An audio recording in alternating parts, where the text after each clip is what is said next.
and Regis UK and others. So, settlement was finally reached. My lady, yes. The commercial terms, as you know, were agreed yesterday morning. Yes. And then there was a rather full day of drafting, mostly the ancillary terms, confidentiality and releases and so on, and then getting everybody to sign up. And that, I'm afraid, just took us to, as your ladyship would have seen, about 9 o'clock or 8:30 yesterday evening. I'm sorry it didn't settle earlier or finish or complete earlier in the day. Just, as I said, drafting and then just getting the signing off just took much longer than we anticipated. Although I think, as I sought to make clear in my emails, we had put into place arrangements which we thought were adequate to make sure that those who needed to sign were present, but we lost one just at the end, and then found that person again. So far as the settlement itself is concerned, there is a settlement agreement which is confidential, and this is not a Tomlin order or anything of that nature. And so the only matter that we would invite, or the only thing that we'd invite this court to do, is make an order in the form of the consent order that I sent to your ladyship's clerk last night, signed. This was, having looked at it, I mean, you'll see it's very short. It's also headed draft. Well, when I saw that, my lady, I sent it to you as I had received it. But having looked at it, I think it probably needs some topping and tailing, and draft needs to come out. The constitution of the court isn't recorded, and it may be better if it had the usual recitals. Yes. And probably the best way of dealing with this, if this seems appropriate, is for perhaps for my side to take this away, improve its form, and then we will send it back to the, I think it would be the Civil Appeals Office, or perhaps your ladyship's clerk, when it's in its final and proper form. There'll be no difference, no change to the substance. It will just look more like an order ought to look. Send it both to the office and to my clerk, please. Lady, I will do that. Lady, can I just, so in terms of things to be done, it's really just that. Your ladyship may know that about 2 months ago, I found myself in exactly the same position before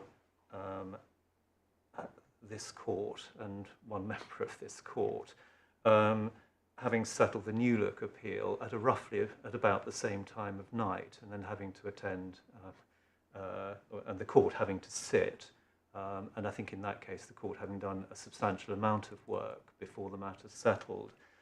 Lady, on that occasion I was asked to give some idea of the chronology which lay behind the settlement, so that the court could understand why we had got to a position where the court was sitting, preparatory work had been done, and so on. If this court would like me to undertake a similar exercise, I'm happy to do that.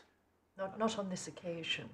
I know I speak for both my Lord Justice Nugee and my Lord Justice Snowden, and we are grateful for the indication from you in particular to my clerk that the matter really was settling, because there can be gaps if a communication is sent to the office.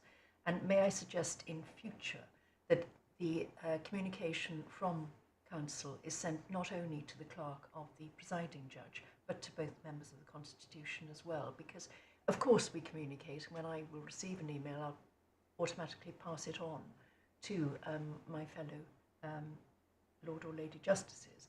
But it's just easier and quicker if it's sent to the 3 clerks of the Constitution. But I know the point was raised, as I understand it, by Lady Justice Carr on the last occasion.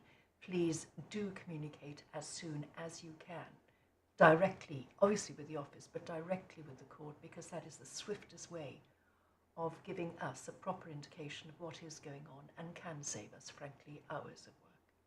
Lady, I'll do that. Lady, I think I wasn't sure whether the first email I think went to all clerks from me yesterday morning, and then I wasn't sure whether I should then carry on, as it were, with all the subsequent emails. With the optimistic estimates of time. Yes, there came a point, it is fair to say, Mr. Arden, when I thought, all right, let's just wait and see. Well, my lady, I have to say, I thought your ladyship might have got to that point. I think I had also got to that point, and I mentioned to your clerk, if your ladyship detected an air of desperation in my emails at any point, your ladyship was probably right. But I'm happily, I had thought it might be this morning, and happily it wasn't. But my lady, we certainly take on board what your ladyship says about really all emails going to all clerks, so that there doesn't have to be a sort of internal communication within the court. Everybody knows, or every member of the court knows, exactly the same thing at the same time. Yeah, I know Mr. Weaver is listening to this, and as far as I'm concerned, if that point were to permeate within your chambers, that would be appreciated. My lady, I've just had exactly that thought. I'll pass that message on as soon as I return to chamber. Thanks, Mr. Weaver. Well, lady, I'm very grateful, and I am sorry it came so late in the day, and I particularly feel that for my Lord Justice Nugee, this may seem like Groundhog Day, but anyway, I'm sorry it came late. I think it's an improvement on last time, when I was finally told at 9:48 in the morning of the hearing. Yes, I think the communication certainly went. There was some miscommunication. I'm not apportioning blame, but it was very late, and this was better. It was rather more piecemeal in that case, and I think I think we tried to learn our lessons from that, but we can always improve, and we will. Right.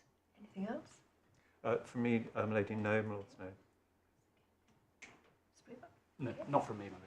Right. Well, I'm pleased to know that settlement has been achieved, and Mr. Arden, I will look forward to receiving the final and perfected order. Lady, yes. Thank you. Thank you all very much.